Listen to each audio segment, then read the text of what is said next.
everybody. Me, Greg Miller. And now I'm joined by the lovely Chris Tilley. Bonjour. How you doing? Bonjour. Oh, my goodness. He's world-traveled, ladies and gentlemen. I can't believe it. Chris, you talk about movies a lot. Let's talk about Kick-Ass 2.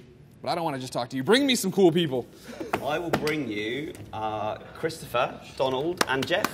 Hey, hi, how are you? Hi, everybody. Hey. We are cool people. From our large studio audience.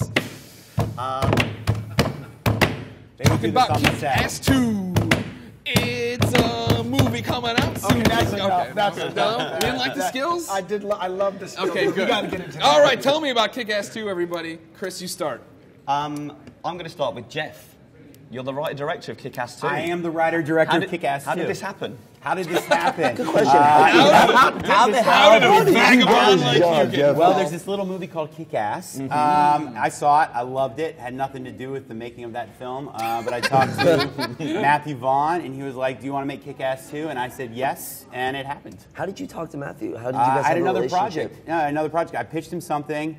And then he went and made X-Men, so I wrote it. Then he read the script, and he was like, the script is just like the pitch. And I was like, yeah. And he's like, so you do what you say you're going to do. And I was like, yeah. And he's like, do you want to do Kick-Ass 2? And I was like, yeah. Why not? Yeah. And we have a mutual friend in Mark Miller. Yes. What's it like working with Mark Miller? Mark is an insane man. He thinks things that most human beings don't think, and then he writes them down. And I actually think that means that he is a truly unique voice. And I love him for that. And I think he is celebrated for it and will be celebrated for a long time. I loved working with him. He's just crazy. He was very involved with the movie. Yeah, really involved. But also the first one to say, you know, a movie and a comic are two different things. And if you're too slavish in your adaptation, the movie's not going to work. We all know what movies he's talking about. I don't need to name them. So he said, just make your movie. And that's what we did. Because there are some things in the Kick-Ass 2 comic book that I don't think you could put in the movie. It's not just that. You know, when you make a comic book, you don't have, for example, you don't have access to music, right? So you need to do different things to make an emotional point. And also, you're not even dealing with real people. You're dealing with representations of people. So if you want the audience to be shocked, you got to go even further because you don't have real people. I have the luxury of real people like these guys, and so I don't need to do as much to get a response from the audience. So Donald, you're new to this franchise. Tell us about your character. I play Dr. Gravity. I like to think of him as the Lando Calrissian of the Kick-Ass trilogy. You're the only one who can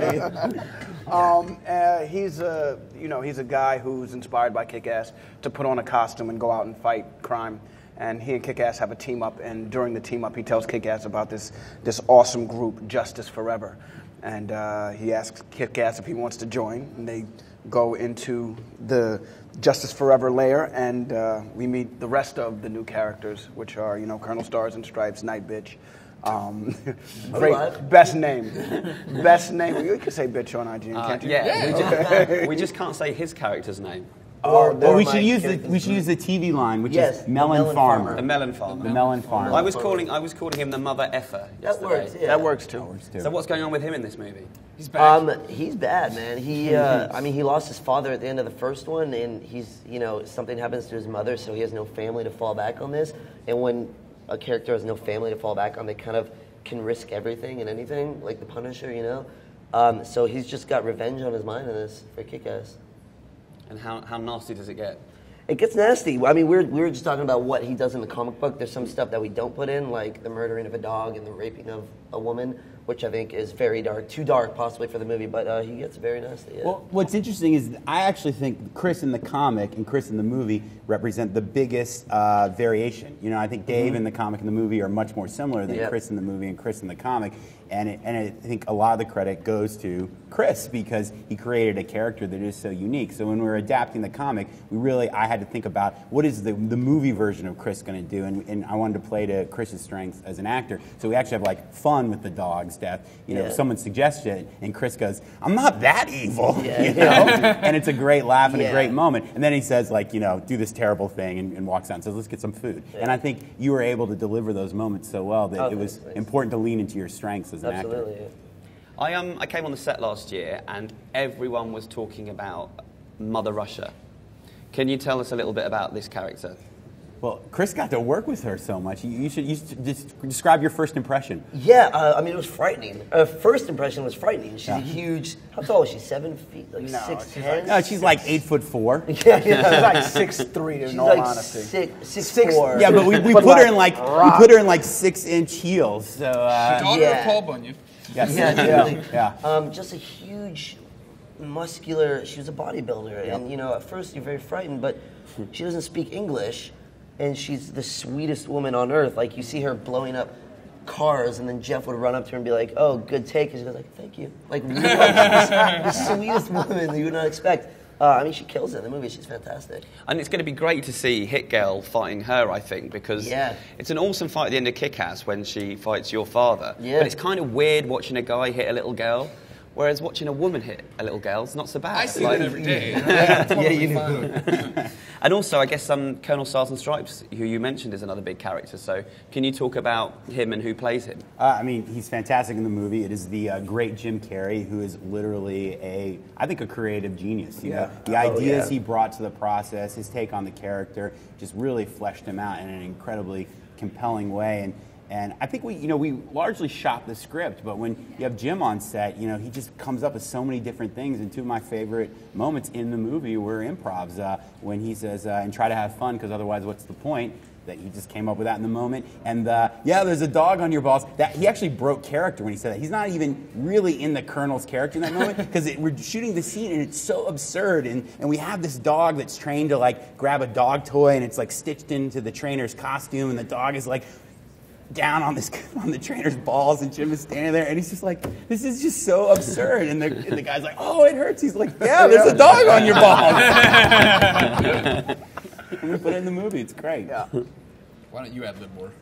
Why don't I ad-lib more? Come on, be a comic genius. That was so serious. I was going to have a big ad-lib. You just broke my heart. I was like, why don't you ad-lib more? I'm sorry. I had one ad-lib. Dr. Gravity, one of his lines is, I will levitate a man's soul from his body. And that was me. Yeah, That's really good. That's really good. That's poetic. He did it like 14 times. I did. He came to me when the turns like, that's gonna be in the movie, right? Maybe not this scene. I was like, all right, I'll get it to the next one. Don't worry about it. Every time you're making toast in the movie. I'll levitate a man's soul from his body. What's Dr. Gravity's thing? What's Dr. Gravity's thing? What's his thing? His thing is his bat, his gravity stick, his anti-gravity stick, and he uses it to knock people's souls from their body. You understand what I'm saying? Hence the line. Yeah. Okay. Brilliant. What's a gravity stick? It's just a baseball It's a baseball bat wrapped in aluminum. Too many questions. You're trying to get These away aren't the droids movie. you're looking for. Move along. Christopher? Yeah. Were you sure you wanted to come back? I mean, was there ever any doubt? No, I mean, I talked to Chloe about it. Like, Chloe had the choice to do another movie or Kick-Ass 2, and we're speaking, we're like, Hit Girl was something that she created, and Red Mist was something that I created. There's been other Bruce Waynes, and there's been other Supermans, but these are like superheroes that are fresh, and there probably aren't going to be any remakes of this or any sequels. Well, no let's one not put else. it past Hollywood. Chris, 30 years. that's something we need to tell you. It could be the next Kick-Ass. It could be the next Hit Girl. Easily could be. It's true. Yeah, like those were characters that we created, and we had to come back and reprise those because no one else could. So how's this one going to differ to the first one?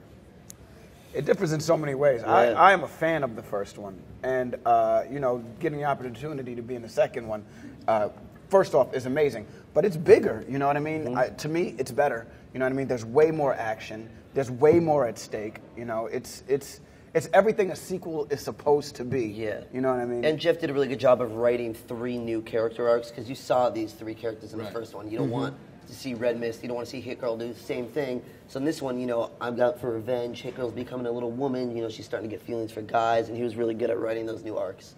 Yeah, we were really clear from the very beginning. We did not want to do what I call a rinse and repeat sequel. Right. That we wanted to take these characters that we love, don't want to reboot or reimagine or do any of that, but take them and push them further. And I was just really lucky in that Chris, Chloe, and Aaron were all down for that and excited to do it. Because, as you said, no one had to do the movie. This isn't like a Marvel movie where you sign on for 7 the Kick-Ass sequels. franchise. You guys read the script and you had the ability to make the choice. And I'm so glad you made the choice to do it again. Of course. We have a hard-hitting question question from Twitter. Remember, tweet at us at IGN, hashtag SDCC. Today's question comes from Smurfy McGee. He says, what percentage of the movie has ass kicking?